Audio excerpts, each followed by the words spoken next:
Axis flying CineOn C20, not to be confused with the Axis CineOn C20. Something wrong with the naming C20 and C20, depending on where in the world you are. We can call it Z20, maybe. That would clear up the confusion just a bit. But anyways, let's get into the review. This one flies absolutely great. I have been using this a lot lately. And as you can see here, it's filled up with grass and whatnot. This sports an O3 air unit and is a 2-inch size prop. This one also has this little rubber grommet thing that will move up and down with the camera, taking any vibrations out of the camera, as per se, so nothing gets through to if you are using gyro flow or anything like that. I've been using this for quite a while now, and to be honest, I think this one has been working absolutely fantastic, to be honest. 5-bladed props on this one, as you can see. I love these gives a lot of grip, and while it's not as efficient, it does provide with some great benefits to the stability of this drone.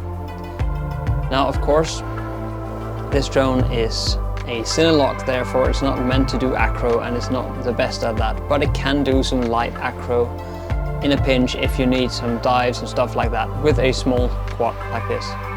The outside here is also some sort of foam material that can won't scratch things if you get too near them or anything like that, but it is rather well made. This is of course with the stock O3 antenna, and I put in a Happy Model receiver as with the ELRS receiver that doesn't have an antenna, just to avoid that hassle as well. I haven't tested out the Cinelog 20, but I would like to if someone wants to sponsor one, but for now I'm using this one.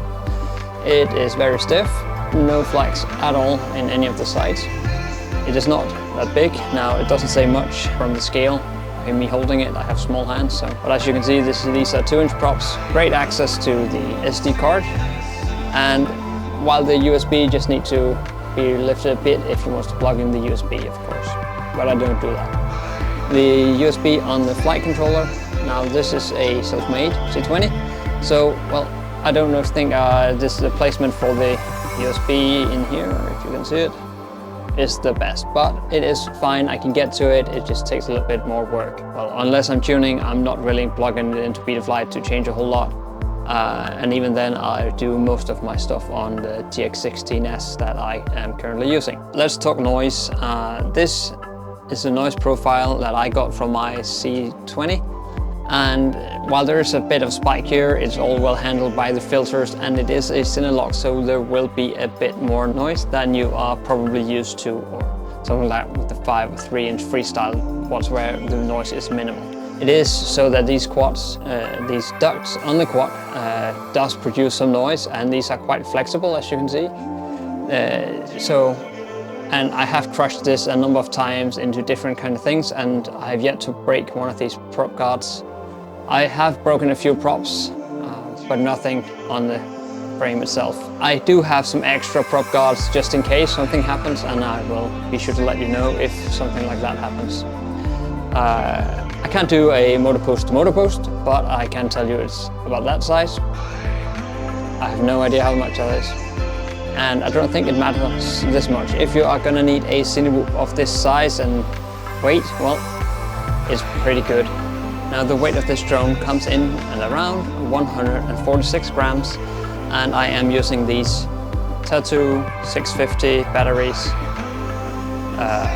which give me around 4.5, maybe 5 minutes of flight time.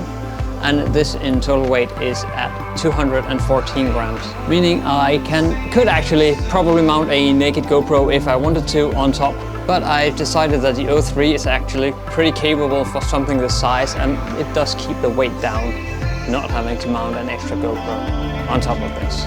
Also, there is room for a GPS, and if you buy the bind and fly option, it will come with a GPS. I'm not sure why I would need a GPS on this one, but maybe someone in the comments can tell me why I would need a GPS for a drone like this. This is not like I'm going to do long range or something like that, but maybe there's some hidden feature I don't know about. Let me know in the comments below. Also, if you are flying with an antenna like Crossfire or the ELRS or something else, there is this antenna mount that also comes with the frame, which is actually pretty decent. I've been absolutely perfectly happy with this one. As I said, I haven't tried the Cinewhoop 20 and I, to be honest, would like to. But for now, this will be what I am using and I have no complaint whatsoever with this one. All right, enough of me babbling. Let's get out there and get flying.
That was the flight of the Axis Flying CineOn C20.